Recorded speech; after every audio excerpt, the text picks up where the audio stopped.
আজকে আমরা আমাদের চ্যানেলে একটা নতুন রাইটিং করতে চলেছি, সেটা হচ্ছে এডিটোরিয়াল লেটার করব আমরা আজকে। তোমাদের মধ্যে থেকে একজন ফ্রেন্ড আমাকে কমেন্ট করেছো যাতে আমি র্যাগিং সম্পর্কে তোমাদেরকে একটা এডিটোরিয়াল লেটার লিখে দিই। তো আজকে আমাদের এডিটোরিয়াল লেটারের বিষয় হচ্ছে র্যাগিং ইন এডুকেশনাল ইনস্টিটিউশন।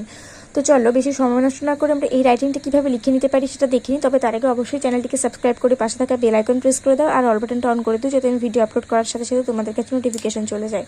তো প্রথমে এখানে আমরা স্ট্রাকচার অনুযায়ী টু দ্য এডিটর লিখে নিয়েছি, তারপর যে কোনো একটা খবরের কাগজের নাম দিয়ে দিলেই হবে। আমি এখানে দ্য টেলিগ্রাফ দিয়েছি, তুমি অন্য কোনো নাম ইউজ করতে পারো। কলকাতা আমি 7,09,000 দিয়েছি। আর এখানে সাবজেক্ট হচ্ছে ragging in educational institutions. Sir, তো এখানে আমরা এবার বডিতে চলে যাব। Sir, please allow me a column of your popular daily to say something on ragging in the academic world.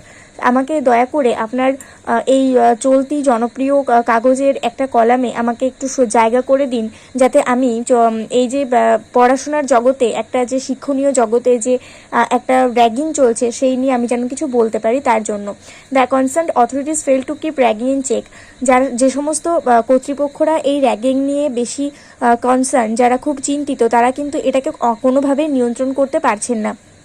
So the government directly interfered with the matter. Ragging on the new entrants by the senior students is quite inhuman.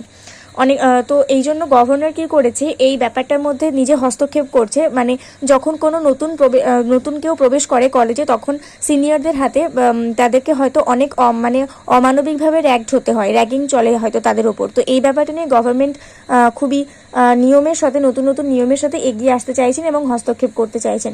Verbal ragging causes psychological disorder in fresh minds and the physical ragging creates sometimes some physical disability.